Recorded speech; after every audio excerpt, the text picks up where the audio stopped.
আবারও দেশের খবর। যানবাহনের ফিটনেস যাচাই ও চালকের লাইসেন্স পরীক্ষা কার্যক্রম হাতে নিয়েছে হাইওয়ে পুলিশ। এরই ধারাবাহিকতায় পাবনা ঈশ্বরদীতে 48 ঘন্টার এক কার্যক্রম পরিচালনা করে 3টি হাইওয়ে থানার পুলিশ সদস্যরা। মহাসড়কের দুর্ঘটনা রোধে কার্যক্রমের ব্যবস্থা বলে জানায় হাইওয়ে পুলিশ। আর পুলিশের এমন উদ্যোগকে স্বাগত জানান যাত্রী ও চালকরা। পাবনা ঈশ্বরদী থেকে সহকর্মী বাইজিদ বোস্তামির প্রতিবেদনে থাকছে বিস্তারিত। যানবাহনের চালক, শ্রমিক সহ সংশ্লিষ্টদের সচেতনতা সৃষ্টির লক্ষ্যে নানামুখী পদক্ষেপ চালাচ্ছে হাইওয়ে পুলিশ।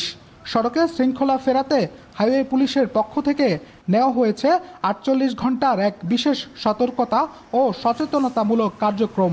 এরই ধারাবাহিকতায় পাবনার ঈশ্বরদীতে লালন শাহ সেতু টোল প্লাজা এলাকায় যানবাহনের ফিটনেস সনদ ও চালকের লাইসেন্স যাচাই সহ তালিকা করছে পুলিশ।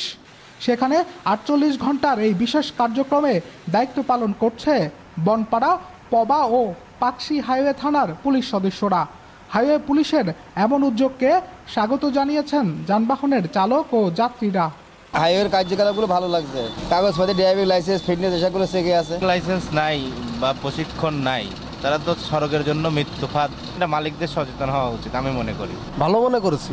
কাগজ ছাড়া গাড়ি চলে না, তাদের কাগজ। হ্যাঁ, অবশ্যই ঝুঁকিপূর্ণ যে কাগজবিহীন রাস্তাতে গাড়ি বের করছে। গাড়ি ফিটনেস গুলো চেক করা হাইওয়ে পুলিশ যেটা করছে, এটা প্রশংসনীয় একটা উদ্যোগ। হ্যাঁ, এটা অবশ্যই ভালো দেখছে, কারণ পুলিশ যাচাই বাছাই করলে সঠিকভাবে তদন্ত করলে গাড়ির কাগজপত্র চেক করতেছে, তারা চাচ্ছে যে ভালোটাই। প্রাথমিক পর্যায়ে আইনগত পদক্ষেপ না নিয়ে যানবাহন সংশ্লিষ্টদের সচেতনতার পাশাপাশি দেওয়া হচ্ছে বিশেষ সতর্কবার্তা, বলছেন হাইওয়ে পুলিশের বগুড়া রিজিয়নের এই কর্মকর্তা।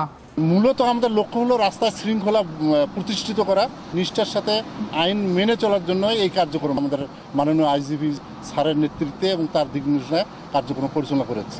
অদক্ষ চালক, ফিটনেসবিহীন যানবাহন আর বেপরোয়া গতি মহাসড়কে বেশিরভাগ সড়ক দুর্ঘটনার অন্যতম কারণ। আর তাই হাইওয়ে পুলিশের এমন বিশেষ সতর্ক বার্তা আর সচেতনতামূলক কার্যক্রম মহাসড়কে শৃঙ্খলা ফেরাতে রাখবে বিশেষ ভূমিকা, এমনটাই প্রত্যাশা সকলের। বাইজিদ বোস্তামি, আনন্দ টিভি, ঈশ্বরদী, পাবনা।